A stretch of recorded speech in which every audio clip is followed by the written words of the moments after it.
Hello friends, reading mind में आप सभी का फिर से स्वागत है। और आज हम स्टडी करेंगे 26 जून का करंट अफेयर्स। तो चलिए शुरू करते हैं आज का वीडियो। वायु प्रदूषण को रोकने के लिए देश का सबसे बड़ा एंटी स्मोक टावर किस राज्य में बनाया जा रहा है? तो यह है दिल्ली में। आइए कुछ फैक्ट्स जान लेते हैं।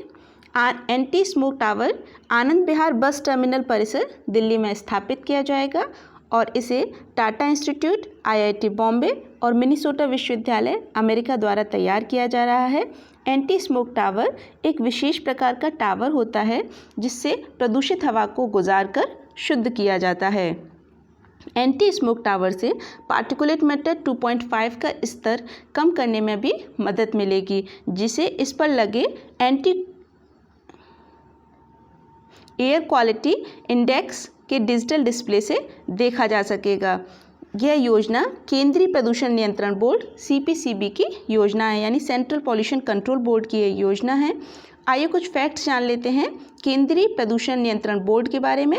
यह पर्यावरण एवं वन मंत्रालय की संस्था है जिसकी स्थापना सितंबर 1974 में water pollution and control act के तहत हुई थी, 1974 के तहत, परंतु इसे वायु प्रदूषण निवारण एवं नियंत्रण अधिनियम 1981 और पर्यावरण सुरक्षा अधिनियम 1986 के तहत भी अधिकार प्राप्त हैं केंद्रीय प्रदूषण नियंत्रण बोर्ड को। हाल ही में चर्चा में रहा एप्पल डेली न्यूज़पेपर किस देश का है? तो यह है हांगकांग का। आइए कुछ फैक्ट्स जान लेते हैं। हांगकांग दक्षिणी चीन सागर में स्थित चीन का एक विशेष प्रशासनिक क्षेत्र है। ये आप एशिया का मैप देख रहे हैं और इसमें ये है चीन और चीन का ये है हांगकांग, एक विशेष प्रशासनिक क्षेत्र। हांगकांग जनरली चर्चा में इसीलिए रहता है क्योंकि ये अपने लोकतंत्र पाने के लिए संघर्ष कर चीन ने हांगकांग पर कब्जा कर रखा है और चीन से मुक्ति पाने के लिए हांगकांग में लगातार संघर्ष चलता रहता है। तो ये एप्पल डेली न्यूज़पेपर के जो संस्थापक हैं जिमी लाई, ये भी चीन के खिलाफ आवाज़ उठाए थे जिनको चीन ने जेल में बंद कर दिया है। आइए कुछ फैक्ट्स जान लेते हैं हांगकांग के बारे में। हांगकांग नानजिंग संधि के तहत चीन द्वारा ब्रिटेन को दिया गया था, जो कि 1842 में हुई थी। नानजिंग संधि प्रथम अफीम युद्ध की समाप्ति पर ब्रिटेन और चीन के मध्य हुई थी और ये इसीलिए 1997 में ब्रिटेन ने हांगकांग को चीन को लौटा दिया था कि आप 50 वर्षों के बाद हांगकांग को स्वतंत्र कर दीजिएगा, परंतु चाइना ने हांगकांग को स्वतंत्र नहीं किया, परंतु वो उस पर लगातार नए नए कानून बना के कब्जा करता जा रहा है और इसी के खिलाफ हांगकांग में संघर्ष चलता रहता है। इसी संघर्ष को आवाज़ देता था एप्पल डेली न्यूज़पेपर, जिसकी अब आखिरी प्रति जारी की गई थी, यानी ये न्यूज़पेपर बंद कर दिया गया है। और हांगकांग में ही अम्ब्रेला मूवमेंट 2014 में चलाया गया था हांगकांग के लोगों द्वारा चीन के खिलाफ।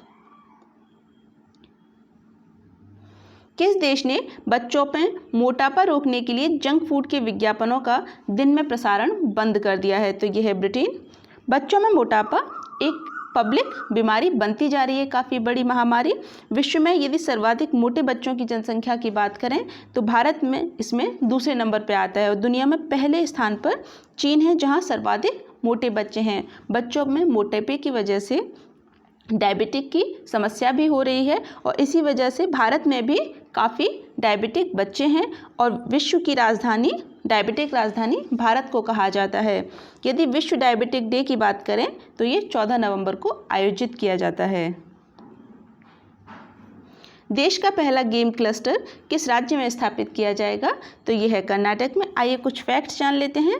कर्नाटक के कोप्पल जिले में देश का पहला गेम क्लस्टर बनाया जाएगा। देश में इस तरह के 8 गेम क्लस्टर स्थापित करने की भारत सरकार की योजना है, जिसकी घोषणा 22 फरवरी 2021 को की गई थी और ये 23,000 करोड़ की परियोजना है। इन 8 गेम क्लस्टर्स में से 3 मध्य प्रदेश में, 2 राजस्थान में, कर्नाटक, उत्तर प्रदेश और तमिलनाडु में एक एक गेम क्लस्टर स्थापित किया जाएगा।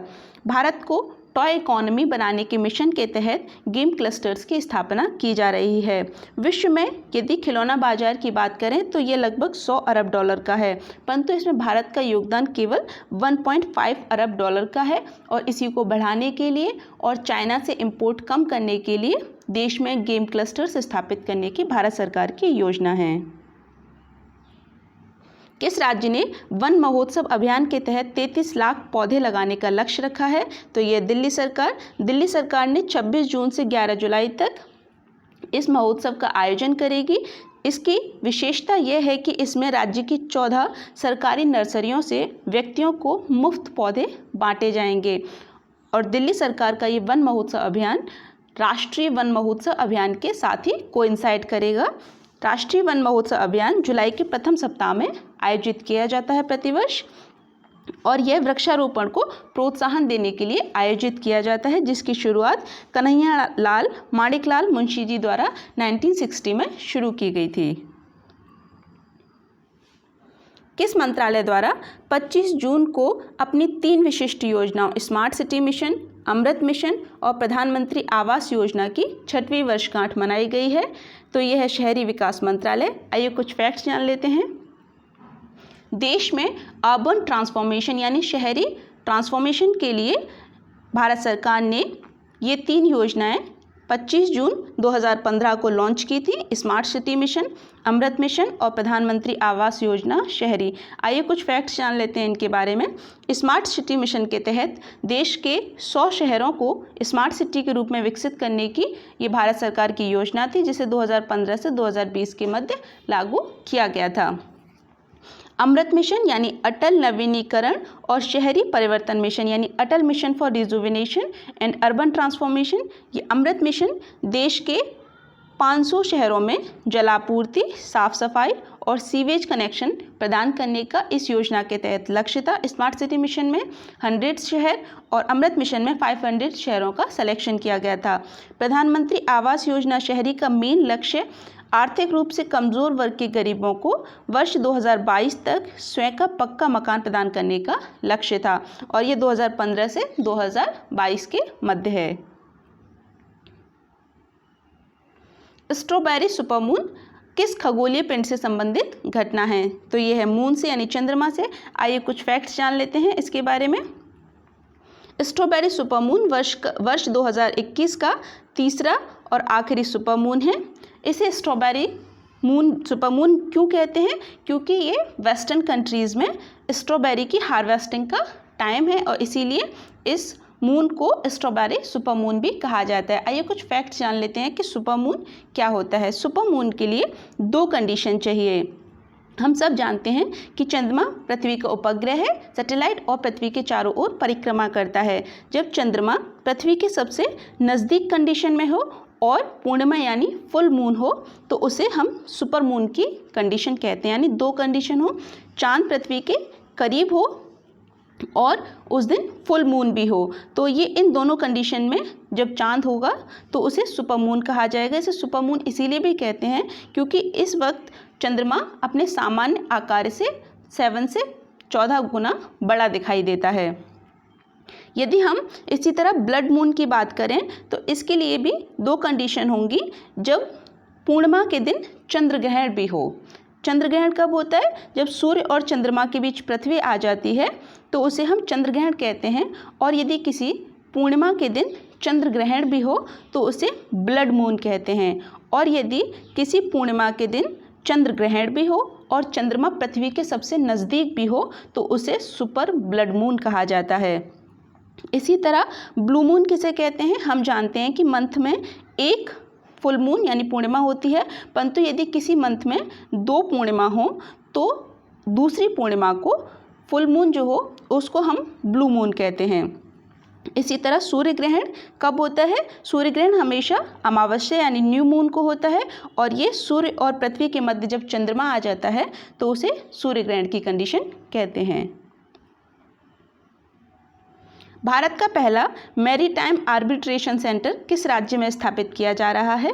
तो यह है गुजरात में। आइए कुछ फैक्ट्स जान लेते हैं इसके बारे में।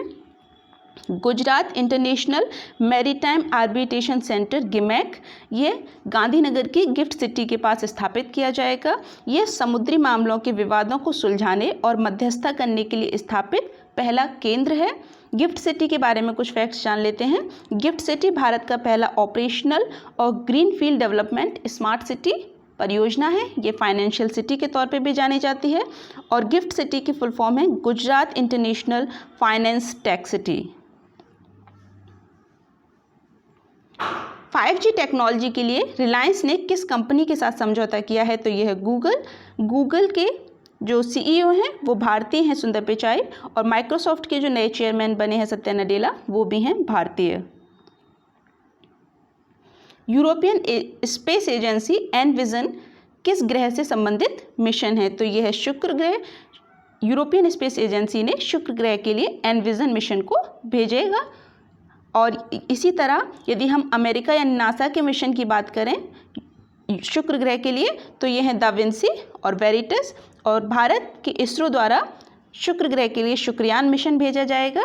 और यदि देश की विभिन्न देशों की स्पेस एजेंसियों की बात करें तो अमेरिका की स्पेस एजेंसी है नासा, जापान की स्पेस एजेंसी का नाम है जाक्सा, और यूरोप की स्पेस एजेंसी है यूरोपियन स्पेस एजेंसी, और कनाडा की स्पेस एजेंसी है CSS, और रूस की स्पेस एजेंसी का नाम है Roscosmos. Thanks for watching my video. और यदि आपको मेरा वीडियो अच्छा लगे तो इसे लाइक, शेयर और सब्सक्राइब ज़रूर करिएगा। मिलते हैं नेक्स्ट वीडियो में।